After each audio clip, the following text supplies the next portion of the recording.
பெடக்கோழி என கொத்தி திங்கிற படுபாவி ஆத்தி அடியாத்தி என சுத்த வைக்கிற சுதியத்தி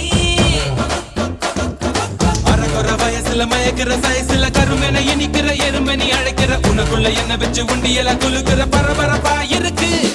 சிலனோட சிரிப்புல சிறையில அடக்கிற தின தின மனசுல கலவரம் நடத்துற முடி முதல் அடிவரை தினசா மிரட்டுற கிழக்கிழப்பா இருக்கு